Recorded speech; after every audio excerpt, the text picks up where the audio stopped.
Salve, salve, nação jurídica. Espero que todos e todas estejam muito bem. Você está no canal no YouTube, Professor Leonardo Debem, um canal destinado a temas de direito penal. Pessoal que ainda não me conhece, eu sou pós-doutor em Direito Penal pela Universidade de Castilha-La Mancha, na Espanha, doutor em Direito Penal pela Universidade de Milão, na Itália, e mestre em Ciências Jurídico-Criminais pela Universidade de Coimbra, em Portugal. Também sou professor universitário na instituição do Estado de Mato Grosso do Sul, a UEMS. Estou aqui já há 11 anos e sou professor de carreira há 20 anos. Pessoal, eu gostaria de chamar a atenção de vocês nesse vídeo para três assuntos: extradição, deportação e expulsão. Quais as consequências entre essas três formas de retirada compulsória de uma pessoa do nosso território nacional? Não vai encontrar regras sobre extradição, deportação e expulsão no Código Penal. Nós temos uma legislação específica, que é a Lei 13.445 de 2017, que cuida daquilo que se conhece como Lei de Imigração, e temos um decreto que regulamenta essa legislação. Presta bastante atenção. Sobre extradição, você tem que ler do artigo 81 ao 99 da lei. Sobre deportação, artigo 50 a 53. E sobre expulsão, artigos 50 a 54 da lei 13.445. O que eu quero chamar a atenção aqui de vocês é para a importância de cada um desses institutos e as suas diferenças. E aí então a gente vai fazer diferenças a partir de três eixos: o foco de cada instituto, o cenário de incidência de cada instituto e a ação que decorre de cada instituto. Bacana? Extradição. Qual é o cenário para que haja uma extradição? É a prática de um crime no estrangeiro.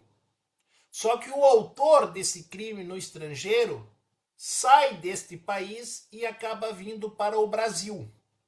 Então, o autor de um crime praticado no estrangeiro se encontra no Brasil. E aí haverá um pedido do Estado no qual houve a prática da infração.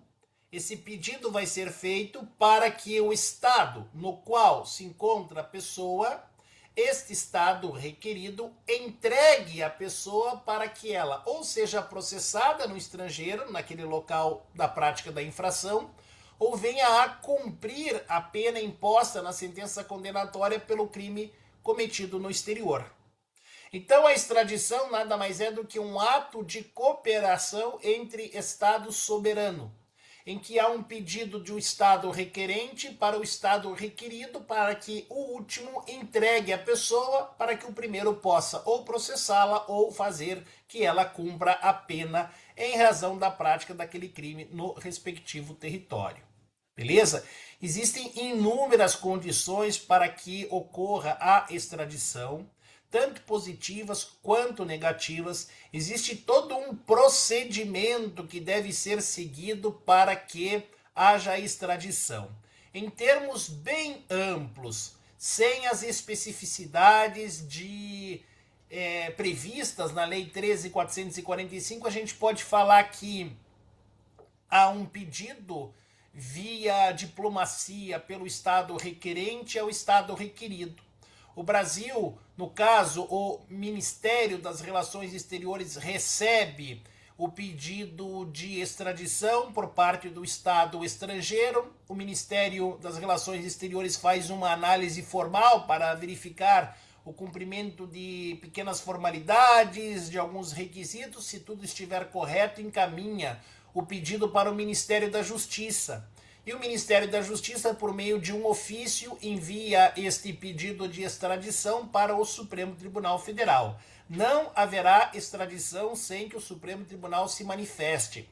O STF, ele só se manifesta sobre a legalidade do pedido, ele não entra no mérito do pedido. Tudo bem?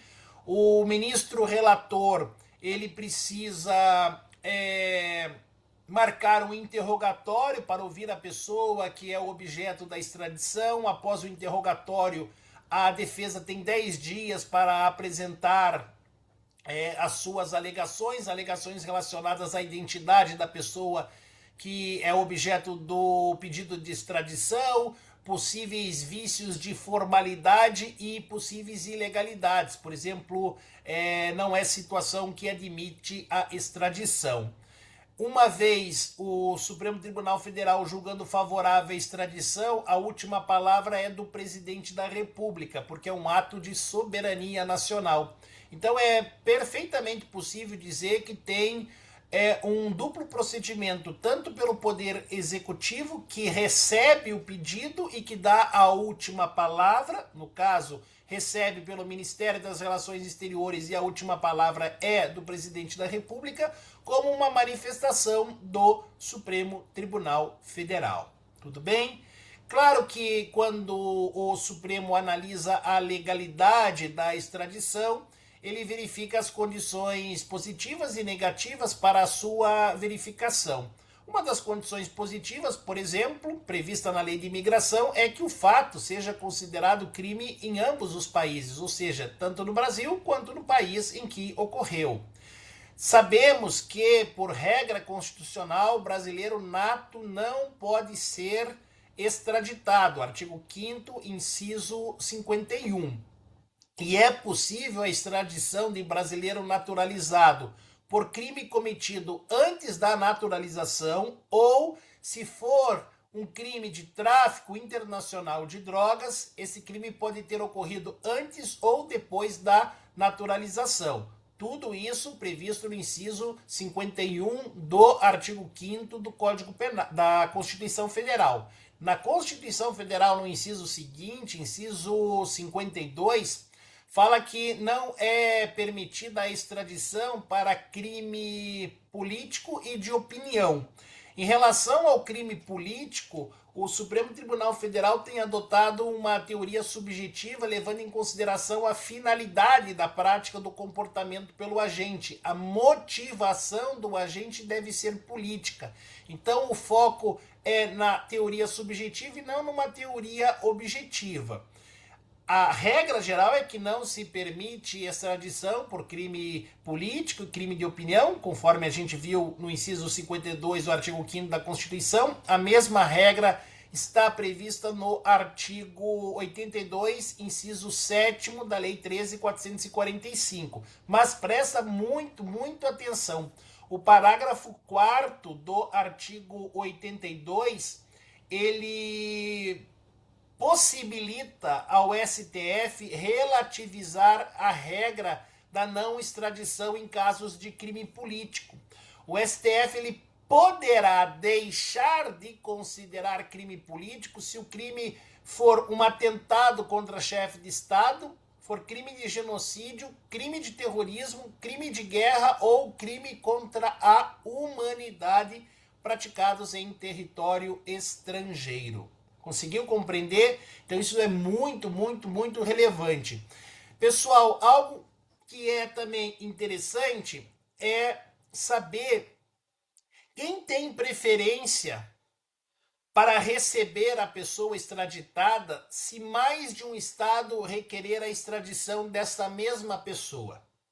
Quais são os critérios legais na eventualidade de mais de um Estado soberano requerer a extradição de alguém que esteja no Brasil? São 4 critérios, pessoal, muito relevantes. O primeiro, a chave de ouro, é o critério da territorialidade. Qual o local onde ocorreu a infração? Bom, se nós temos mais de um Estado requerendo a extradição, muito provavelmente, o crime foi praticado no estrangeiro por alguém de outra nacionalidade. Então, por exemplo, uma ação terrorista na França por um grupo organizado, integrado por uruguaios.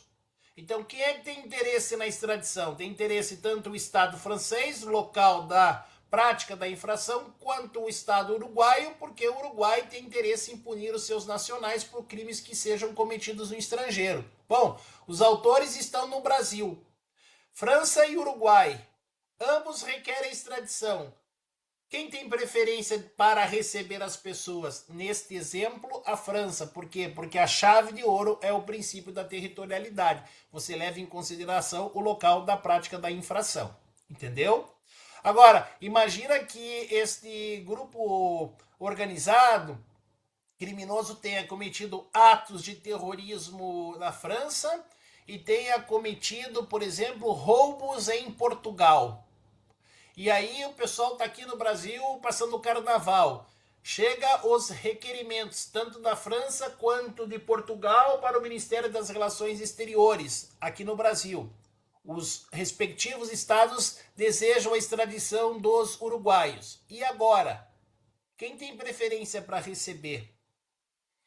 Veja que nesse caso o princípio da territorialidade ou o critério da territorialidade não ajuda. Porque em cada estado, cada país, houve a prática de delitos. Então a gente desce um degrau da escada e passa para o segundo critério, que é o critério da gravidade. Em qual dos países houve a prática do crime mais grave? Mas a gente tem que levar em consideração a pena aplicada aos respectivos crimes se eles fossem aqui praticados. Então, qual a pena do ataque terrorista, por exemplo, de acordo com a nossa legislação? Qual a pena do roubo de acordo com a nossa legislação? Bom, se de acordo com a nossa legislação os atos terroristas têm pena mais grave, mais elevada, consequentemente a extradição será feita dos uruguaios para serem entregues ao governo francês. Entendeu? E se tiver uma equiparação, professor, atos terroristas tanto em Portugal, atos terroristas na França. Pô, agora teve mais um empate. Aí a gente tem que ir para a cronologia. Cronologia. Se a gravidade é idêntica, quem primeiro pediu a extradição? Então vamos verificar agora o pedido formal, não o deferimento, o pedido, a época do pedido. Se primeiro foi a França, os uruguaios serão entregues ao governo francês. Se primeiro foi Portugal, bom, haverá a extradição então para Portugal. E na hipótese, professor, de existir uma simultaneidade de pedidos, aí a gente tem que ir para o quarto e último critério que diz respeito à origem. Se houve simultaneidade nos pedidos, para saber a quem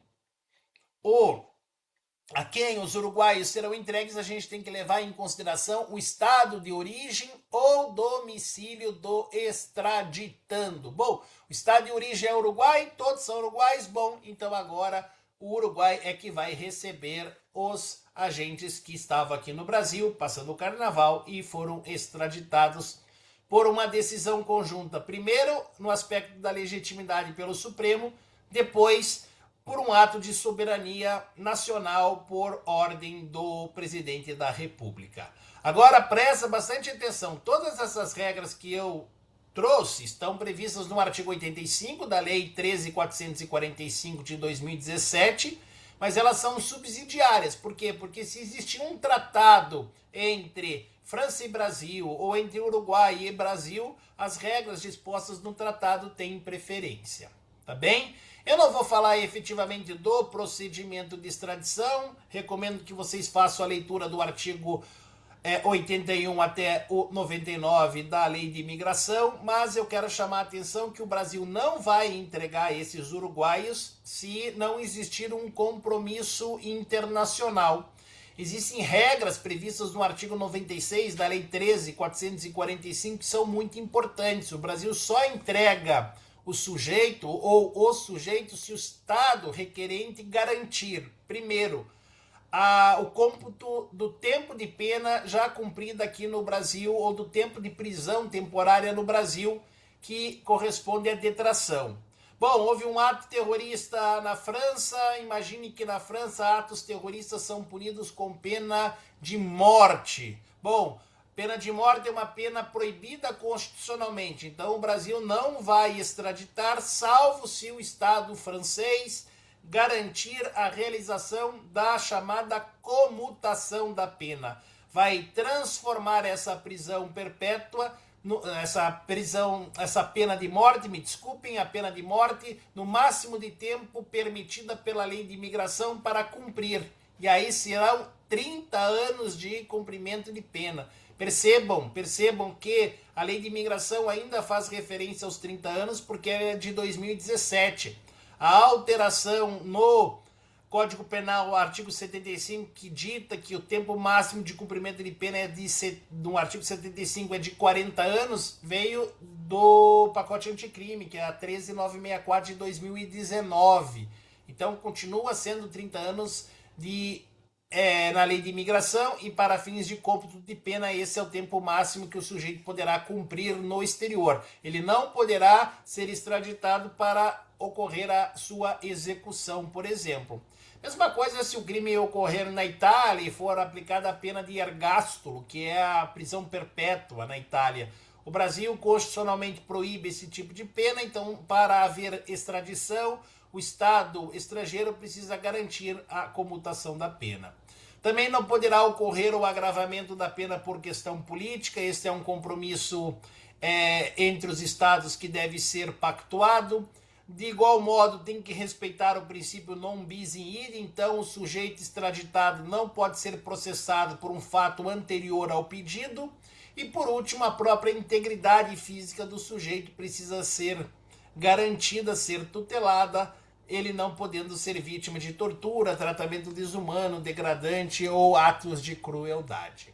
Tudo bem? Então, pessoal, existem várias regras muito relevantes que vocês precisam estudar, não só relacionadas à extradição, mas também com deportação e expulsão.